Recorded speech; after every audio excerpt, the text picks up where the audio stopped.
Hey guys, if you don't know who I am, I'm Amy, and today I thought I would give my 2 cents on situations that have nothing to do with me. AKA I'm reading Am I the Arsehole stories and like reacting to them. I'm doing a cop-out YouTube video. Oh, this one sounds interesting. Okay. Oh my god, why are these so long? Am I the arsehole for suggesting somebody's connection to a school helped her get in? I go to a small public school. Most people who go to college go to state schools. What? Oh, okay.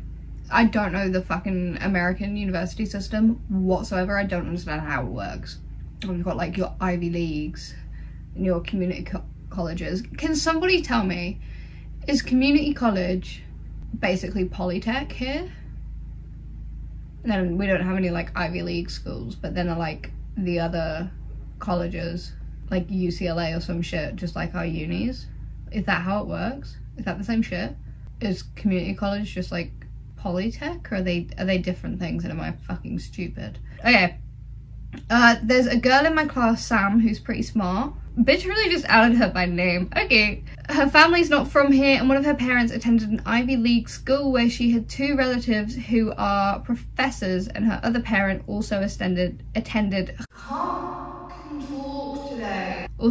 a very prestigious school. Today was our college decision day, and Sam was wearing a skirt for the school her parents attended. A teacher in one of our classes asked her about it, saying it's not too often that someone from here goes to insert school name here. Sam is smart, but she also had an average to get in. What? I responded with, it's not too often someone here is so connected with insert school name, as a light-hearted joke. Sam got annoyed and told me that I was being rude. Her friend told me I was downplaying her achievements because I was jealous, but I wasn't. Our teacher had to tell people to move on. I didn't mean it in a rude way, just that it was easier for Sam to be accepted than an average person. That, whether or not you're the arsehole, fully depends on the situation, because I did not understand pretty much anything about the American schooling system. I hardly understand my own schooling system. But I reckon that if you genuinely think, if you know, like for a godforsaken fact, that played a significant factor in her acceptance to that school, or like you know that that's how she got in, fuck yeah, make jokes about it. Hell yeah. But if you don't know and you're just being stop. Can I say that on YouTube? I don't know. If you're just being an arsehole, just don't do. Then yeah, you are the arsehole. Why are they all so long? I want a cute little short one. Here we go. Would I be the arsehole if I didn't let my widowed sister-in-law and her kids live with us? Me, 38 male, and sister-in-law, I don't know, late 20s, early 30s female. Husband died a couple weeks ago. So she's your sister-in-law. That means your sibling died a couple of weeks ago, right? Your brother died? Is that math-mathin'? No ma'am. No ma'am. Sister-in-law was a stay-at-home mum and didn't have much left besides some inheritance that were left to her that still needed to be settled. My wife has told me that she probably will have to sell the house due to A, they have no emergency fund, and B, sister-in-law dropped out to become a stay-at-home mother and has no income source of her own. As sympathetic as I feel, moving her and another kid into our house on top of our own 2 under 10 kids is a huge lifestyle change, and I'm not sure we'll be able to take on. Sister-in-law's kid is 4. We do though have a vacant home that we usually rent, but our last tenant moved out, so it's just been existing for the past few months. I offered that they live there, about 45 minutes away from us, but my wife is persistent on them moving onto our house since she needs a support system. I'm open to help out, but I feel the case of moving in needs some consideration besides just doing it. Would I be the asshole to say no? Okay, so turns out I was stupid when I was working out the sister-in-law shit. It sounds like it's his wife's sister, so her husband's like unrelated. But it also doesn't sound like he's very close with her at all. Like, sister-in-law, I don't know, late 20s, early 30s female. You don't really know her if you don't know how old she is. Especially with like, that's like a 10-year range, late 20s to early 30s, right? Or 6 year? I don't know. I'm imagining like 27 to 33. That's a gap for you not to know how old this person is. So you're not close. So having another human in your house, let alone a human and a child, that sounds like chaos. I don't like anyone staying here. I don't get to choose, I live with my parents. But no, I don't think you are the asshole for saying no. You've offered her a whole ass house of her own. How is you saying no being an asshole? If you've offered her her own, it's specified on here, 3 bed, 3 bath. And that's a decent house for 2 people to live in. I don't think you're the asshole for not wanting her in your house. Yeah, no. Maybe if you hadn't offered her the other house, I'd say maybe. But you've offered her a whole ass house to herself. So no, you're not the asshole for saying that. Am I the asshole for calling my dad out on what seems to be a joke to him? I'm in the car with my dad going somewhere and there is a Hispanic family waiting to use the crosswalk. I don't like where this is going. Tell my dad to slow down and let them cross if they push the button to alert the drivers they were waiting to cross. If you have a button to push, doesn't it just like make the light go red and then they can walk? I need to fucking travel. My dad makes a joke saying, man, they're taking as long to cross the road as they probably did crossing Rio Grande? Crossing the Rio Grande? I'm assuming that's a river. I passed geography because Tiana was good at it. I got upset with my dad because I thought it was a really shitty thing to say. It was. About a family who just wanted to cross the street and go to the grocery store, because it was. He told me it's just a joke that hurts no one. I told him to go tell that joke to the family and he said, see the humour in it, it's called dark humour, then accused me of not being able to take a joke. My mum backed him up and sent me upstairs to shut down the conversation. That's not a joke. Well, it's a joke, but it's not funny. No, you're not the arsehole for having a fucking problem with it. Oh! From the title of this one, I'm already gonna say, yeah, you're an arsehole. The title is, am I the arsehole for asking someone to stop watching a movie so I could lower my headrest? Probably. Recently I was on a group trip on a bus and we had 12 hours of the trip ahead of us. Around the start of the trip, I tried to rest my head on the headrest, but it felt uncomfortable. When I looked, some girl from behind had raised my headrest so she could fit a phone in between to watch a movie. They didn't ask me about it at all. I then told them it was uncomfortable and I said I would like if they lowered it. They argued that there was multiple people watching, around 3, and after arguing for a while, they moved their phone under the headrest of my friend next to me who said it didn't bother me. Am I the arsehole? Okay, I changed my mind. I thought it was going to be on a plane and that you wanted to put like your seat back. I know it says headrest, but ignore that. That doesn't make no sense. But if it's like one of the headrests like in a car and they're fucked with your one to put a phone in it and not said anything and just done it, then you're not the asshole for like asking them to not do that because it's uncomfortable. If they ask you first and then you change your mind, I'd say maybe. If you went about it in a way that was like, nah, stop, we're done. But if they've just fucked with your seat so they can watch film and not said anything about it and then had a problem with you being uncomfortable, then you're not the asshole. Okay, am I the asshole for not calling 911 when someone overdosed at the store I was working and I was the only one with a phone? Important context, we actually don't have a store phone where I work, we just use our cell phones. I was the only one with a cell phone today because my co-worker left hers in the car.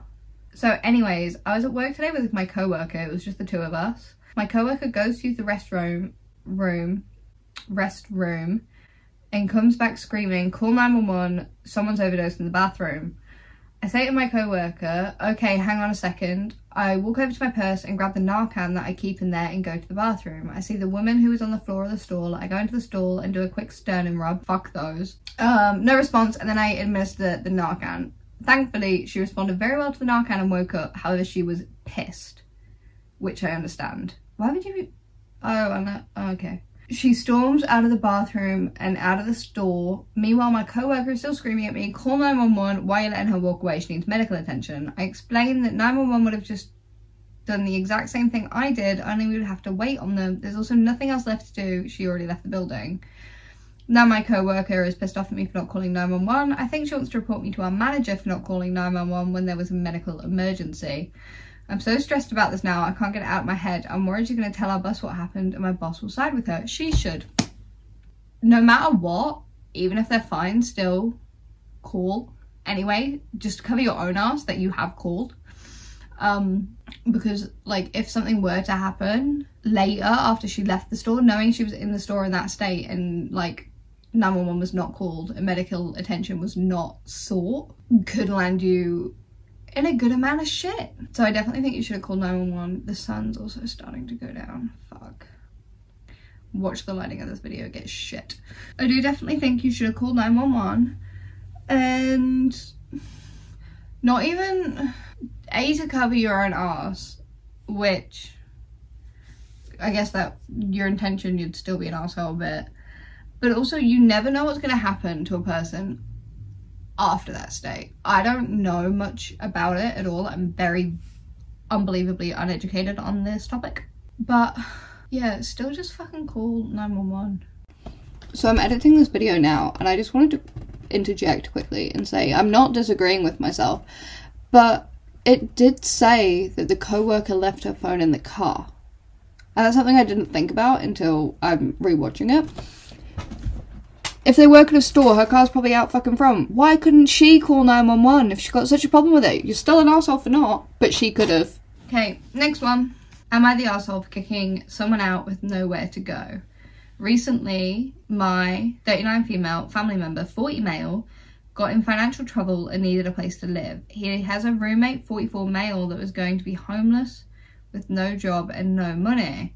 Family member vouched for him, fully trust them, and we allowed the friend to stay for a short time. He got a job and we said no need to pay us rent but be gone by May 1st. Fast forward to now and I hear he's not been saving much money for his next place. He has just been paying off money he borrows to others and will just be homeless when our deadline runs out.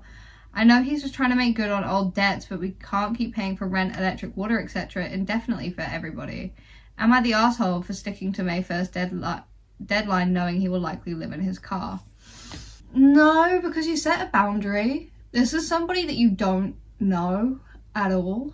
And it can be very uncomfortable having someone you don't know live in your house, which I mean, even saying yes in the first place is a good thing to do. For somebody you've never met, like letting them stay in your house rent free for I don't know how long it would have been. It just says a short time, be gone by May 1st. But you gave like warning. They would have, because it said that he didn't have a job when it started, he got a job, and then you gave him the deadline of May 1st. So I feel like he would have had adequate warning that on May 1st that was it. So I think sticking to that doesn't make you an asshole. Feel free to disagree with me, but I don't feel like it makes you an asshole because you're sticking to your own boundary and you've given them warning. It's not like you're just throwing them out on the street one day with no like warning or reason behind it, but you're letting a stranger live in your house rent free for a period of time. I think that overrules any assholery that would come from giving a deadline to them moving out. This one sounds interesting. Am I the asshole for uninviting my boyfriend to dinner? I'm 19 and still live at home and my boyfriend is 30. I feel like our age gap might play into him not seeing my side as well, but I'm not sure. I invited him over for dinner tonight because I was making a meal I was super excited about. All day he was telling me that he wasn't sure if he was going to make it and saying he doesn't think he'll going to get off work until around 8 PM, so I didn't expect him to be showing up. My sister called my dad and asked if she could come over for dinner around 5. I found out after the call, so I had no say in it. My dad told her she could come and I figured she'll be gone before he even got off work. My sister and my boyfriend don't get along, mostly because he's on a registry because he slept with a girl at a party when she said she was 19 and ended up being 15. This was a couple years back when he was younger. A 15-year-old does not look like a 19-year-old. I don't like him either. I know it's not a good thing, but I got taken advantage of a party, so I don't blame him. So how does that have anything to do with you not blaming him? That math is not mathing. But when I told him that my sister was coming and I prefer him to come after she left, he lost his shit at me, saying he got off work at around 5 and he didn't tell me because he wanted to surprise me. My boyfriend and sister have been at each other's throats since they met though. I'd like to keep them separated. He acted like I completely chose her over him, which I didn't. It wasn't my choice. I'd prefer to keep them separate to avoid all the drama that comes from it. But I also don't know if I can blame him for being mad at me when he didn't eat all day planning to eat here. Don't do that. But I also don't think it's totally fair for me to reserve his spot if I didn't know she wanted to come, because he was all wishy-washy all day on if he was even coming or not. Okay, aside from the fact that as a human being I don't like him, I don't know how you can get a 19-year-old confused with a fucking 15-year-old. That math doesn't math there. There's a lot of math that isn't mathing, just with their relationship in general. But if he was like, yeah, okay, I still want to come, and like I had a conversation about it and actively avoided shit, like the shit that you're avoiding by keeping them separate, even then, no, you're not the asshole. You didn't choose her over him. And even if you did, she's your sister, he's a 30-year-old man on the registry. And also the whole like, I can't blame him for being mad at me when he didn't eat all day planning to eat here. Don't go all day without eating just because you've got a meal planned later.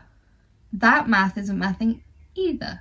You're not the asshole. I'm seeing a lot of red flags just with him in general. I don't think you're the asshole. Alright, well, I hope you enjoyed, and let me know your opinions and your 2 cents down below. I'd love to have a fat debate if you disagree with me.